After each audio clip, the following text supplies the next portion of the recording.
Bien, lo que estábamos diciendo antes que se cortara el amigo Zoom, vamos a compartir la pantalla para poder continuar con lo que estamos viendo el PowerPoint.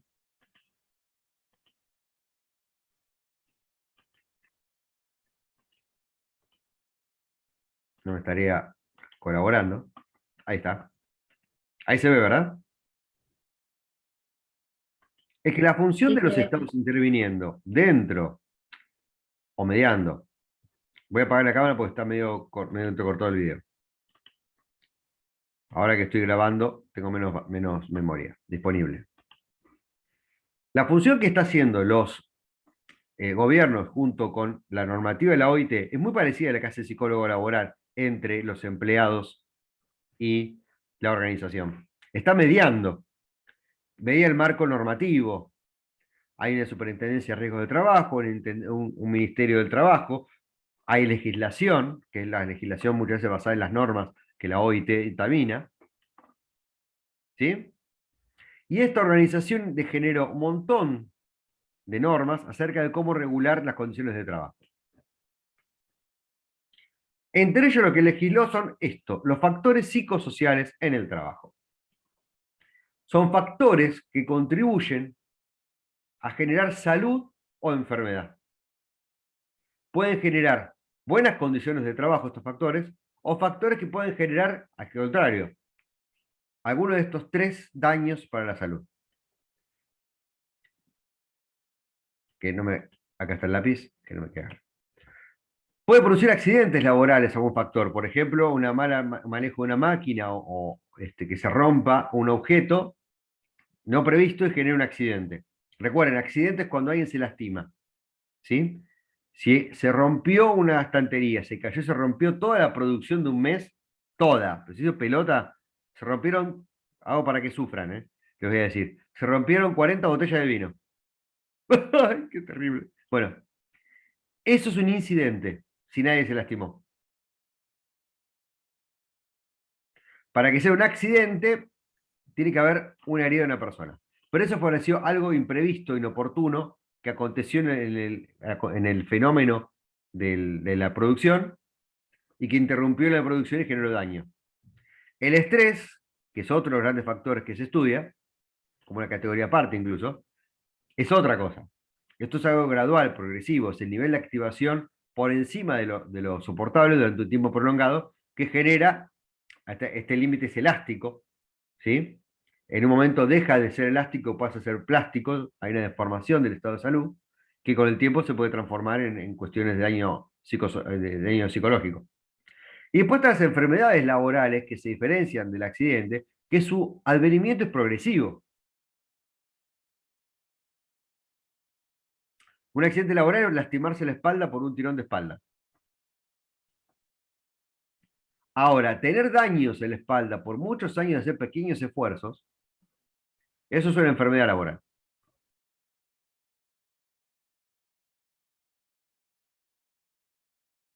¿Sí?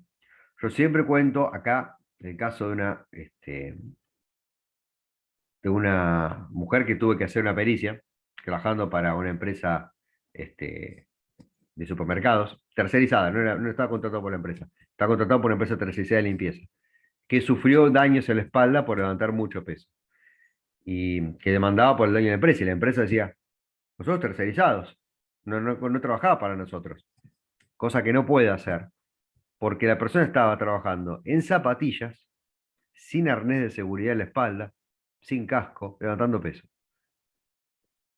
Que no pueden permitir que una persona trabaje así en la empresa. Vamos a mantener el anonimato de Carrefour, por favor. ¿Sí? El señor Carrefour no puede permitir que trabaje. Tiene que decirle a esa persona no puede trabajar, no te pago el día y sancionar a la empresa que le trae un empleo así. Que no era la primera vez que iba así, nunca había tenido elementos de seguridad, un día se lastimó. Nunca tenía que haber permitido eso, porque ahora es corresponsable.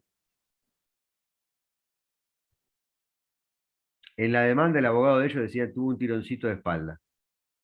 Que Daniel Esberti no consigue trabajo hace 8 años, no pasó psicotécnico. No pasó un examen laboral. Tironcito de espalda, dice. No se enojen con los abogados que encuentren, que van a ver que son bastante porquería. El psicólogo, ¿qué sabe esto que está diciendo? Va a decir, señor juez. Y te van a decir, pero me está atacando. Hacen eso todo el tiempo. Sí, no se tomen personal lo que diga un abogado. Pregúntenle a Ríos o al profesor que tengan en forense. Bien, vamos a ver una definición entonces. Vamos a ver la definición, cómo actúa, pero esta acá está la definición, no lo voy a ver la definición. Vamos a ver esto.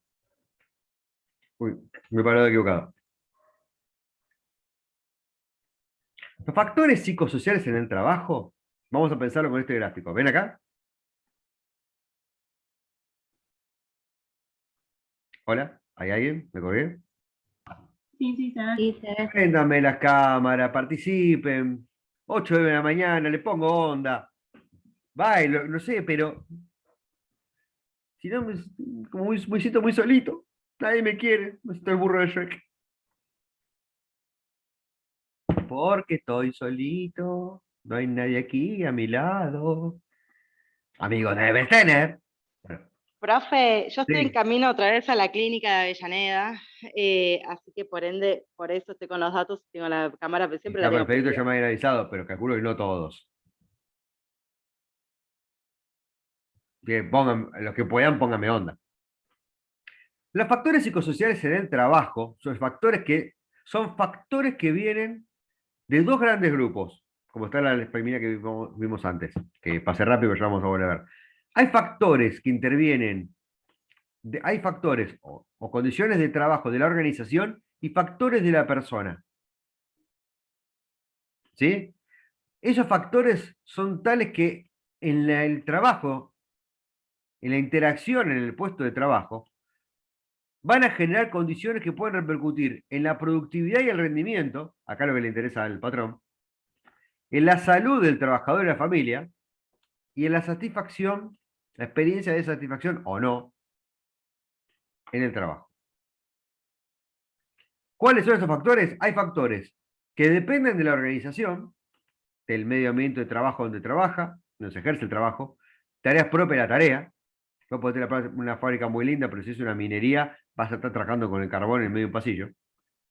Y condiciones de cómo esté organizado el trabajo. Puede ser muy mal organizado en un ambiente muy lindo, o viceversa, o todo muy bien o todo muy mal. Y hay también factores que dependen de las condiciones de vida del sujeto, del trabajador, de su cultura y condiciones de trabajo, de las condiciones personales fuera del trabajo, las condiciones de vida que tiene. Por ejemplo, cómo come, cómo se alimenta, si está bien alimentado o no. Y las capacidades y necesidades y expectativas de este trabajador, que esto tiene mucho que ver la formación que tenga y el puesto de trabajo al que está aspirando, ¿no? Cómo va a desarrollarse. Esto es parte de lo que yo siempre comento el ejemplo de la curtiembre, esta chica de los sábados lo refuerza. En la curtiembre nos daban de comer, yo no sé si lo dije en esta comisión. Había 20 minutos para comer un guiso. Y yo le pregunté por qué pensaban que hacía eso. Y era porque esa gente muchas veces, cuando no tiene un nivel de capacidad económica digno, a veces prefiere ceder su plato de comida en la casa a los hijos. Y una curtiembre es un lugar de máquinas muy pesadas y a veces peligrosas, con cuchillas, donde los accidentes laborales pueden ser muy graves. Entonces aseguraba a la fábrica que el empleado no se le iba a quedar desmayado por falta de alimento. Por lo menos una comida ahí tenía. A mi papá no le daban de comer. Le daban no sé cuánto tiempo, ponerle 1 hora, y él venía a mi casa y comía acá y se iba. ¿Y trabajaba en la curtiembre? Sí, Mirá porque, qué extremo de amarrete que son, ¿eh? sí, Bueno, acá en Fonseca sí. Fonseca, de paso, fue uno de mi primer trabajo grande, y me pagaba bastante bien. Igual yo era técnico, estaba en el departamento técnico, estaba estudiando ingeniería ya, así que fui a departamento técnico. Pero no me puedo quejar de cómo pagaban. Me pagaban mejor que lo que cobraba mi viejo en ese momento. Y yo acababa de salir del colegio. Sí, yo no me quejo y del en sueldo de carrera. Campanella. Le ¿Cómo? pregunté, me quedé con la duda, le pregunté cuál era el apellido, me dijo Campanella. No, no. No es otro. Petronelli era. Que el primer día que le llamé por el nombre casi me mata. ¿Por qué? Había que llamarlo por el apellido. Ah, Y el siguiente trabajo, a la segunda vez que el ingeniero lo llamé por el apellido, me dijo, llamé por el nombre. re bien. En realidad lo que podemos ver es que hay un supuesto distinto acerca de cómo tiene que manejarse una persona con otra. Eso es lo importante que ahora puedo ver. No era soberbia, tenía un supuesto acerca de que él era mucho más importante que los demás. Otra forma de ver la realidad, ¿no? No lo estoy criticando, pero evidentemente hay supuestos sociales distintos detrás de la conducta de los que gestionan la fuerza de trabajo. Entonces, estos factores que vienen de la vida del sujeto fuera de la fábrica, y los factores de cómo está organizado la organización es horrible. Cómo está organizado el trabajo, y la interacción de estos factores organizativos y de la persona genera en su interacción conductas y pautas en las cuales repercuten en el rendimiento y la productividad laboral, la salud del sujeto, la promoción o la negación de salud, porque también genera salud el trabajo. Ya hemos hablado que es una de sus funciones. Y la satisfacción que va a generar esa persona en el trabajo, que le va a permitir, por ejemplo, fidelizarlo al trabajo y querer que el sujeto siga trabajando ahí. Entonces, dos grandes áreas: condiciones de vida del sujeto, condiciones de la organización. Por supuesto, nosotros nos vamos a enfocar en la parte de la organización. La parte de los factores humanos no podemos intervenir, salvo en un momento. ¿En qué momento se puede intervenir en el factor humano en los miembros de una organización? ¿En qué momento puede intervenir un psicólogo laboral?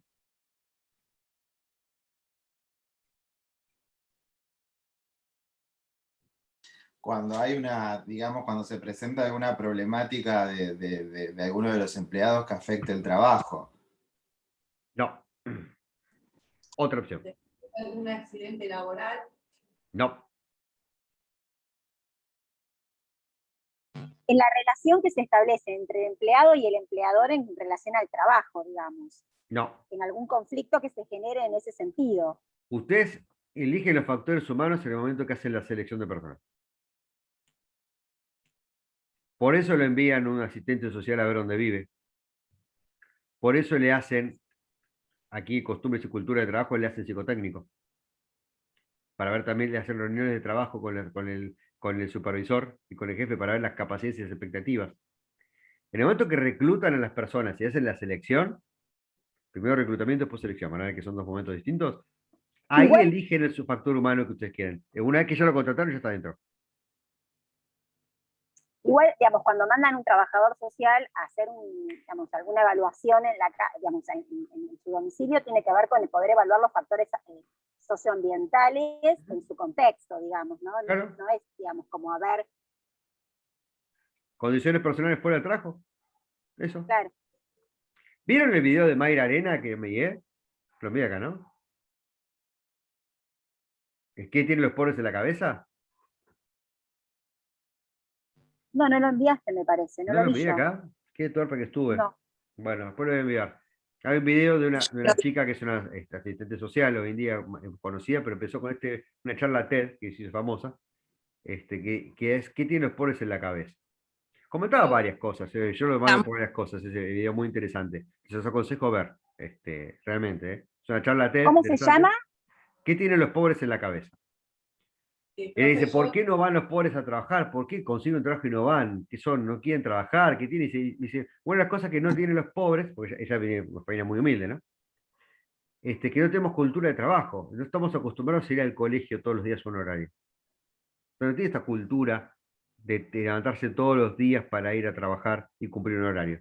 Si ustedes van a ver una familia, un asistente social, y no tiene los chicos escolarizados, es muy difícil que esa persona vaya a cumplir el horario de trabajo.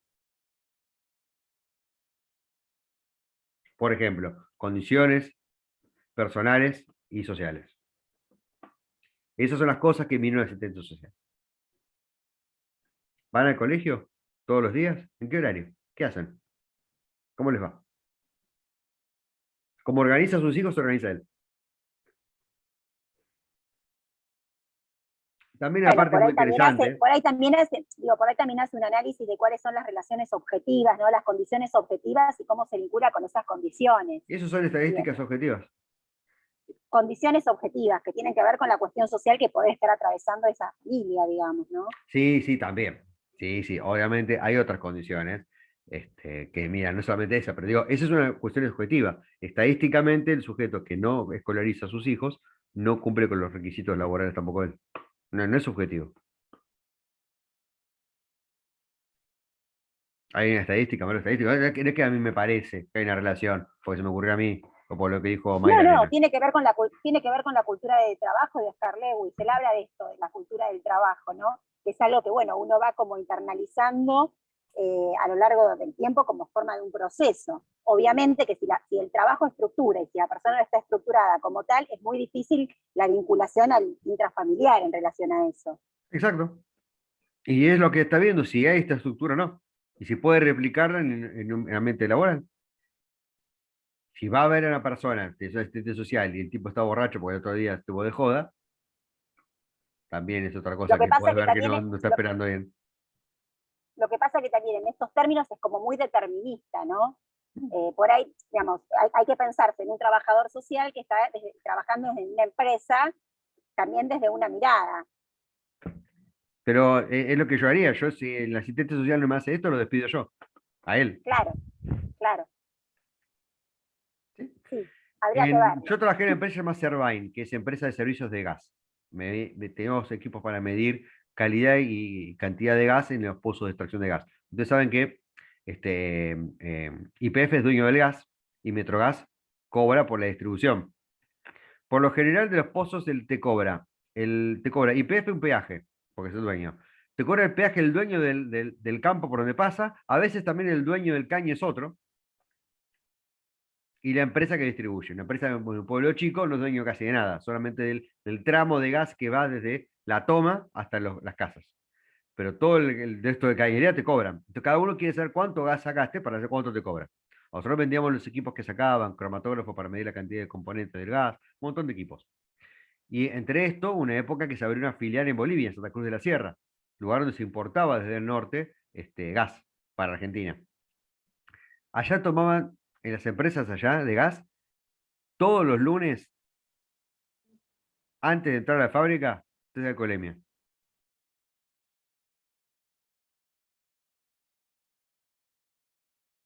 Todos los lunes habían 4 o 5 o más que echaban porque iban borrachos. A trabajar con herramientas en un punto de extracción de gas, ¿no? Fue un puchito. Desastre ambiental en Santa Cruz de la Sierra. Último tema. Piensen en Crónica TV, placa roja. Bueno, es una cuestión de la cultura. Acá nos parecería ridículo, pero en otras culturas, y quizás estas personas vengan de otras culturas, de otros países, las pueden traer esta costumbre. Imagínate una persona que vos no la revisás, vino borracho y se la accidentó, se cortó una mano en una máquina. Las máquinas, entre las cosas, tienen, por ejemplo, una máquina que se llama descarnadora en una curtiembre. Esto es el cuero de la vaca que traen, que todavía tiene pedazos de carne y grasa del animal. Hay que sacarle esa parte, se la descarna. Y son unas cuchillas que giran y vos pasando con los guantes vas pasando la carne. En otros hay procesos químicos para quitarles propiedades y cosas orgánicas. Te van en las manos. Se trabajan con cuestiones de ambiente, de medio ambiente, de contaminación importantes. Vos no podés tener una persona que tenga bajo reflejo porque no come bien, porque está bajo el efecto del alcohol. Tenés que tener en cuenta cómo están las condiciones del sujeto. Si vos te estás garantizando que 2 veces por semana tenés un tipo que sacaste al hospital. Claro, eso está claro lo que vos decís, pero también tendremos que ver qué responsabilidad social tiene la empresa, ¿no? Esto va a tener que ver con el supuesto también gerencial, desde donde esté parada y de donde haga la articulación con sus La empleados. empresa va a elegir las personas que se adecúan a lo que ellos quieren generar. Ellos van a elegir el tipo de costumbres que quieren en el momento de la selección de personal, cuando si tienen un puesto bien escrito, bien detallado, saca las condiciones en las cuales tienen que seleccionarlo. La hoja de diseño de puesto tiene que incluir las condiciones para seleccionar a los sujetos, para que no tengas que pensarlo. Esto va a generar pautas comunes, vas a elegir gente más o menos parecida, y esa cultura, eso que genera es una cultura de la organización. Ya vamos a hablar sobre la cultura organizacional. Vamos a ver una película al respecto, que es muy buena. Se llama American Factory. Si alguien la quiere ver, está en Netflix. La vamos a tener que ver. Sí, que es muy interesante. La cultura de la organización, después parece que la organización está eligiendo gente de esa cultura. En realidad, elige gente por estas cuestiones que le estoy diciendo acá, y después hay parámetros comunes, elegir gente que se parece más o menos. Te permite hacer un sesgo esa hoja de diseño de puesto, con las características que tiene que tener. Entonces van a tener cosas en común esos empleados, y eso te va a generar una forma de interacción que va a generar la cultura organizacional. También va a intervenir el psicólogo laboral en ello, en fortalecer algunos puntos y en detrimento de otros para mejorar las condiciones de trabajo. Eso lo vamos a hablar en la clase que viene cuando hablemos de clima organizacional.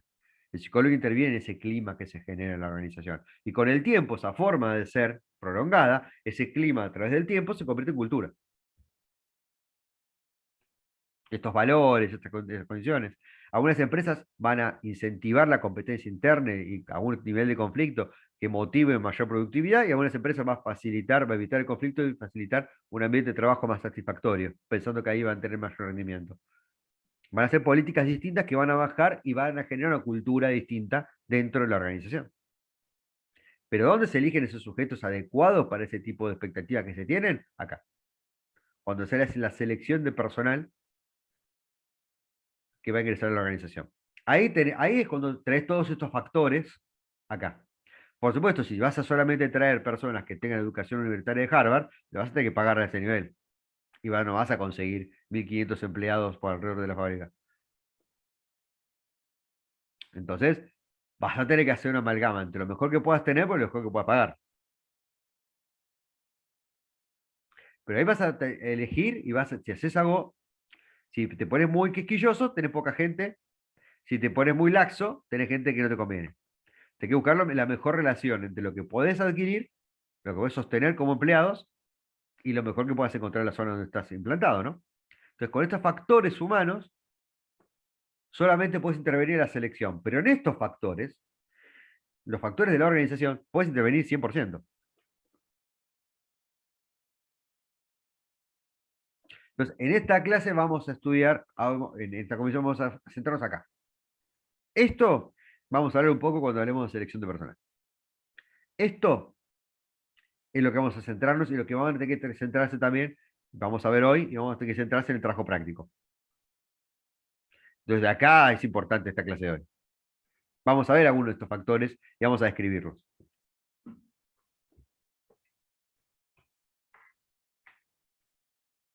Ustedes piensen que cuando ustedes contratan a una persona para trabajar, por ejemplo, en su casa, hacer una obra, contratan a la persona que consideran que es la mejor.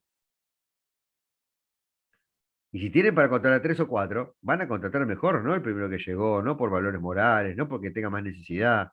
Van a contratar a la persona que consideren que es la más apta para hacer el trabajo. Cualquier otro criterio de selección, yo les replantearía que tengan cuidado cuando se elijan personal para trabajar en su casa. Van a tener que tener criterios. A ver, ¿dónde contrato gente? Gente de lugar muy humilde, me conviene fijarme más en si lo conozco. Mira, este no sé, no lo conozco tanto, este sujeto. Dice que trabaja bien, no lo conozco tanto. Pero esta persona que trabaja más o menos me da más confianza. Porque yo trabajo hace muchos años con mi familia. Prefiero contratar a esta persona que me da más confianza.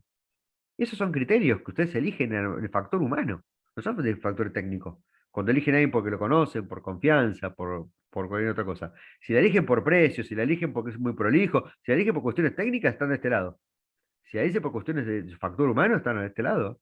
Y la conjunción de ambas le va a generar el sujeto que eligen en la organización. En este caso, que les haga una reparación en su casa. Pero los criterios son parecidos.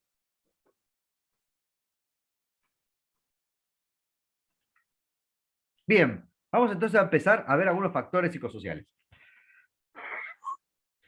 Uno que tenemos que considerar es el medio ambiente físico del trabajo. El medio ambiente físico es una de las condiciones que genera riesgos o no, o buenas condiciones o no. Buena iluminación, buena ventilación, por ejemplo, ahora en muchos trabajos que hay trabajo presencial, que haya buenas condiciones para abrir las ventanas y que circule el aire, que haya buenas condiciones para compartir distintos tipos de tazas y cosas y que la gente no tenga que compartirlas. Condiciones ambientales, ¿sí? Incluyendo el ruido, las vibraciones, el calor, los agentes químicos, biológicos también, que pueden generar enfermedades. Este es un factor que ustedes tienen que ver si hay factores psicosociales, en el caso físico, se considera física de riesgo que generan tensiones en el trabajo. Por ejemplo, trabajar en altura. Una condición para los que trabajan de albañil, cuando trabajan en altura, es una condición de riesgo y genera un ambiente particular. Van a ver en algunos textos, vamos a hablar más adelante, que se habla de esto. Hay una cultura de los que trabajan en altura de que somos valientes, acá no tenemos miedo, que son formas reaccionarias que tienen los sujetos que trabajan para enfrentar el hecho que tienen que trabajar en condiciones que dan miedo. Entonces, en esos grupos suele haber una cultura acerca del valor. En las fuerzas de seguridad pasan. Son todos se creen muy Rambo, los policías o los penitenciarios. Yo hablo de los penitenciarios que conozco. ¿Saben por qué? Porque realmente tienen que enfrentarse a tipos que los quieren matar en la calle todo el tiempo. Si no piensan eso, los van a matar. El policía está mirando y está mirando por dónde viene por dónde viene el que está al lado. ¿Quién es que pasa? Ha habido videos que van a ver, muchas veces que interviene una fuerza de seguridad. Yo a veces cuando aparecen esos videos en Infobae, en Crónica, los miro, y aparece el delincuente, amaga a sacar el arma y el policía sacó y le disparó antes. ¿Sí? ¿Pero qué estaba preparado? Sí. El policía está mirando todo el tiempo. Está acostumbrado a eso. Y tiene la cultura de lo valiente que es porque tienen que intervenir.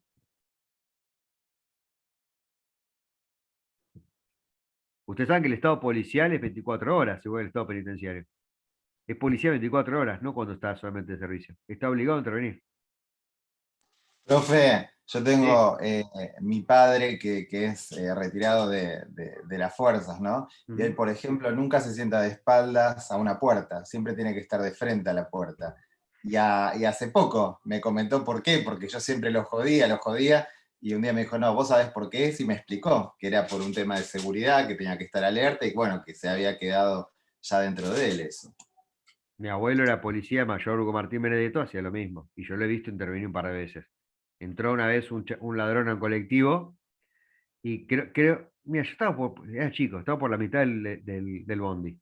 Y no sé cómo hizo. Mi abuelo de repente estaba adelante y lo agarró al tipo y lo puso contra la pared. Pero lo desarmó en 2 segundos, ¿eh? No sacó su arma, nada. Estaba conmigo el civil, paseando.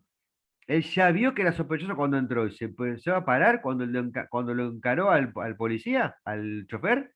Mi abuelo lo tenía encima. Ya había reaccionado, ya estaba ahí. Lo desarmó, lo puso contra la pared, le preguntó me acuerdo, le preguntó al chofer si lo quería hacer la denuncia, dijo que no, dijo abrir la puerta y lo tiró fuera del auto, del coche.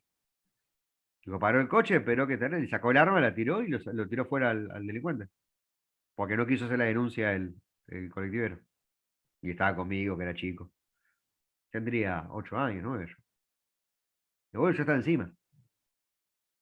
Porque si lo madrugan y le encuentran el arma, le van a pegar un tiro. Yo tengo un arma. Tengo portación legal de armas. Soy fuerza de seguridad. Si a mí me llegan a descubrir que tengo un arma, me madrugan, me tantean. Tengo un arma, me pegan un tiro. Se quedan con el arma y mataron a un policía. ¿Vieron los 5 puntitos que se graban? ¿Lo conocen ese? ¿El tatuaje? Es una marca de honor. Significa que el delincuente, entre varios, mataron al que está en el medio, que era un policía. O fuerza de seguridad. Yo no puedo permitir, si estoy armado, que me madruguen. Porque si me madrugan, me van a querer matar.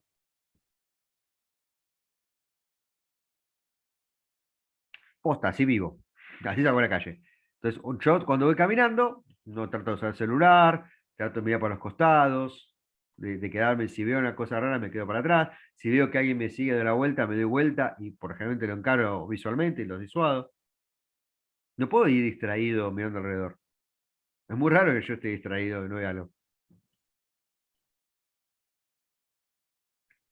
Factores psicosociales. Entonces, el medio ambiente físico es uno de los factores que interviene, nos fuimos para otro lado, en las condiciones que uno tiene que trabajar y cómo se da la condición de trabajo. Otro factor es factores propios de la tarea. Acá hay una síntesis y hay varios juntos conceptos trabajados de los que van a ver para que sean prácticos estos conceptos, estos títulos para que ustedes puedan utilizarlo en el trabajo práctico. Otros factores son los factores propios de la tarea. Acá lo que es interesante resaltar de los factores de cómo la tarea misma impone a las relaciones y los riesgos que pone es el tema de la sobrecarga. Esto se da obviamente cuando hay una parte que no logra cumplir lo que organizativamente está pautado. Por ejemplo, porque hay pandemia poco personal, porque haya un problema en el diseño del puesto, porque una persona tuvo un inconveniente y no está cumpliendo una función. porque hay problemas con la pandemia, no hay materia prima suficiente, entonces cuando se consigue, se acelera todo el proceso y se sobrecarga el trabajo a la gente. De dos formas se sobrecarga, porque hay mucha tarea o porque hay alguna tarea de mucha dificultad. A veces las dos cosas, ¿no? A veces la tarea no es que sea tanta, pero es que es muy complicada de hacer y la gente termina con estrés o con depresión o con problemas psíquicos. Entonces, uno de los factores corresponde al subgrupo de factores propios de la tarea, es que estudiar la sobrecarga. Y eso es una de las condiciones de trabajo que ustedes tienen que analizar en el trabajo práctico. ¿Cuál es el punto donde hay posibilidad de sobrecarga de tarea? Que sea más crítico, donde hay demora, donde hay problemas. Generalmente la gente para quejarse vieron que es rápida, así que ustedes le preguntan y se le va a ocurrir seguro algo. La organización del tiempo de la tarea es otra forma también que puede generar problemas. La demasiada carga de tiempo de tarea, durante mucho tiempo, jornadas de 12 horas o más. Gente que trabaja, por ejemplo, adicional para ganar un mango extra y termina quemada por esto, por burnout. La mala distribución también de las tareas nocturnas. El trabajo nocturno, lo peor es el trabajo rotativo, te digo por experiencia. Pero las tareas nocturnas también generan cambios sobre el metabolismo de las personas. Dormir de día, trabajar a contramano. No en ciertos casos, ¿eh? Algunos casos, las tareas nocturnas te permiten, por ejemplo, estudiar de día. Durante un tiempo podés hacerlo como una solución a otros factores. Pero en otras cuestiones puede ser generadores de riesgos psicosociales. Profe, en ese Sí, caso tenés una motivación, como que hay algo más. claro. Es decir, Y vos lo vivís exacto, estudio. como que esto es una cuestión pasajera y que está buscado. Pero si no fuera así, en un turno de noche vas a tener gente que le tocó porque no quería, pero no había otro horario, y gente que realmente lo eligió porque le convenía de ese tiempo. Lo que en general encontrás en el turno de noche muchas veces gente de castigo. El turno de noche, muchas veces la gente no quiere que esté improductivo en la fábrica, entonces contrata gente o que tenga que pagarle más por trabajo nocturno, contratan gente de turno nocturno, extra, ¿no? Y por lo general a que no puedes poner ningún horario o le decís, este es un salame, pero no lo quiero echar, y lo mandas a la noche. Profe, ¿me escucha? Sí, bajito, pero te escuchamos. Yo, por ejemplo, ahora que los martes tuve las prácticas, tengo las dos prácticas, tuve que sí o sí ponerme el horario de noche, Ajá. solo por martes. Pero es súper obligado porque sí o sí curso todo el día y lo único que me queda trabajar es la noche, pero realmente que la detesto. A veces cuando está tranquilo o algo aprovecho para hacer cosas de la facultad, pero si no es horrible. Mañana al otro día estoy, no, ¿De qué por ahí trabajas, no, Agustina? de telefonista en una agencia de remises. Bien. ¿Y tus Eso, compañeros que trabajan de noche, lo hacen porque quieren o porque les tocó? no, porque les tocó. O porque sí o sí se acomodaron a esos horarios, pero no, siempre cuando vienen a pedir trabajo, siempre es para de día. ¿Ves? O sea, es lo que decía, vos lo acomodaste por una necesidad y agradecés que podés hacerlo. Sí. Pero no todo el mundo, muchos les tocó, vienen para de día y les tocó ahí, bueno, antes de no tener nada, se quedan de noche con la aspiración a cambiarlo. Pero muchas veces es como un castigo, ahí a la noche. Yo cuando estaba estudiando, hacía guardias adicionales. Entonces trabajaba de día y de noche hacía guardia toda la noche. Pero yo hacía guardia cuidando un museo, el museo penitenciario. Recorría a ver una o dos veces por noche, a ver si había algún fantasma que se quería robar algún tipo de reliquia del servicio. Como no ocurría muy seguido, me pasaba 12 horas haciendo trabajo práctico. Yo cobraba extra por quedarme estudiando, pero por haber conseguido la guardia ahí. Además, era a la vuelta de mi trabajo. Yo trabajaba en San Juan al 360 y San Juan 370 y Humberto Primo 371 estaba en el museo. Yo daba vuelta a la esquina y quedaba la guardia adicional. Y a 4 cuadras tenías Guays de centro. No, se quedó congelado. Ah, sí, yo pensé que era yo también. Bueno. Se colgó un poco mi. Se colgó mi audio. Ahora sí. Se colgó el video. Así que bueno, yo lo había acomodado porque me servía, lo había acomodado y lo había logrado acomodar. Pero muchas veces no es algo, esa cuestión, a mí me servía funcional. Por eso no hay que ver todas las tareas nocturnas como negativo. Hay que analizar el caso puntual y a qué sujetos. Recuerden los factores psicosociales, depende de cada sujeto si lo afecta o no. No a todo el mundo algo de tensión les genera estrés. A algunas personas el estar activos, el tener tensión, los ayuda. ¿O cuántos de ustedes estudian solamente cuando están a 2 días del parcial? Hay gente que se organiza así, que le gusta la tensión como desafío para lograr organizarse. Así que no hay que verlo siempre como cuestiones de riesgo, como esto. Recuerden que esto es un quantum y que dependen de condiciones del sujeto, a los que ustedes pueden intervenir. Acá, elijan sujetos que ustedes puedan evaluar que trabajan bien bajo estrés, por ejemplo. Si es que el puesto requiere trabajar bajo estrés. ¿Sí? Es una característica que tienen que evaluar si es necesaria para esa función. Ya nos queda poquito tiempo. Nos queda poco de clase. Si quieren nos conectamos de nuevo porque nos quedan 10 minutos. ¿Sí? Así terminamos. ¿Les parece? Digo, Sí, para no tener perfecto. que esperar 10 minutos y conectarnos Dale. para dar clase de 10 minutos solamente. Listo. Hagamos un poquitito más este factor. Este factor 3.5 involucra varios puntos. Tiene que ver con las modalidades de la gestión y del funcionamiento de cómo la empresa está organizada. Un punto es la función de los trabajadores. Factores de riesgo psicosociales de las funciones cuando son contradictorias. Lo que hablamos de los roles la semana pasada. Cuando son ambiguas, cuando hay conflictos de competencias entre un puesto y otro. Cuando no está, por esto, a mí me gusta mucho esto, dar ejemplo, como dije la semana pasada, las empresas familiares que viene el padre de familia te dice una cosa, la mujer te dice otra y el hijo otra. Y vos al final no sabés qué estás haciendo. No hay una función bien escrita de un proceso en la familia, por lo general, en la panadería, ponemos un ejemplo, y lo que te dice uno no tiene que ver con lo que te dice el otro. Y al final vos no podés cumplir con los dos pedidos al mismo tiempo, o tres. Entonces, eso es un problema de la función de los trabajadores cuando no están bien regladas, bien normadas.